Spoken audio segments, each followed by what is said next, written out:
All right, so it looks like you guys enjoyed these videos of me just being candid and me just talking about gaming and me talking about Warhammer in the last video. So let's do something else. Let's do something very similar to that. So there's been this preconceived notion of there not being enough games, and then it just feels like I'm stuck with this decision paralysis whereby there's just too many games to play, and I'm always at the end of the day I usually don't end up playing something. But I want to talk about the top games I've been playing so far, even though I've been going through this period of like, oh, there's just too many things to play. What have I enjoyed? The games I've enjoyed currently from this year, 2025, and even games that came out 2 years ago, a year ago, that I'm actually just getting to play right now. And so without further ado, let's hop into the video. So I just finished Donkey Kong Bonanza, DK Bonanza, and honestly speaking, it's probably, if you have a Switch 2, this is a must-buy Switch 2 game. I do understand that DK Bonanza won't be the go-to game for most people when it comes to like, oh, I'm trying to get a Switch 2, and then DK Bonanza is going to be the game I'm looking forward to the Switch 2.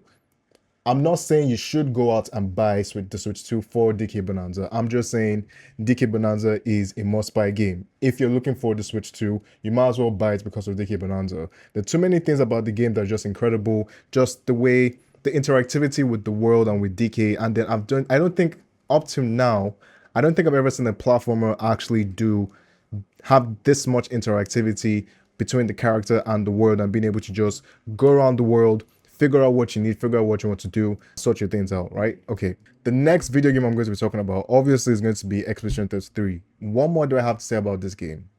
I don't think there's anything you haven't heard from everyone else in the industry or from everyone else on YouTube or TikTok or whatever that I have to say more about Expedition 33. It is a de facto game for people who love stories. It's a de facto game for people who love turn-based games. It's a de facto game for people who even action-based games mixed into the turn-based system. It's a game that was made with love, and you can clearly tell that the developers of this game have done an incredible work and have done so much work and so much effort into bringing this game and turning this game into reality. It's still alarming that the people who made this game are the people who actually made Ubisoft games like your Assassin's Creed, your Division 2. It's like, this is like games on the different end of the spectrum. On the one end of the spectrum, you have your typical cookie cutter games where it's like, okay, we're going to waste as much time as we need. We're going to bloat the system just for you to keep on playing the game. And on the other end of the spectrum, you have a game that's with so much creativity that shouldn't be possible within the gaming industry or wouldn't be possible in a AAA company because of just money. But I'm happy this game exists. I'm glad this game exists, and you guys should check this out as well. Another game I've been playing that did come out last year on the PlayStation 5, and it's probably one of the reasons why I'm a bit hesitant to actually buying this game on PS5 with Ghost of Tsushima, and that's Stellar Blade. Stellar Blade is an older game that came out last year, but I've thoroughly enjoyed Stellar Blade on PC. I've done so many good things with Stellar Blade on PC. No, I am not horny. I do not do all the freaky mods you guys put on the game. That is not me. But the game in itself has a very compelling combat system. I actually talk about Stellar Blade and other action games similar to that I think are making renaissance or making a return that you see over here or over here. I'm not entirely sure where.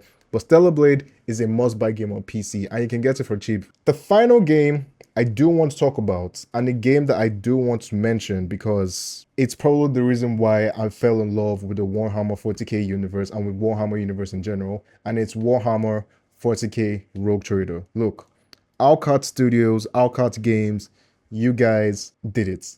I put in about 40 hours into this game, and I still think I was putting way more hours. I bought the 2 DLCs that came out. I bought the Lex Imperialis DLC that just came out that has you using the Adeptus Arbites. This game is addicting.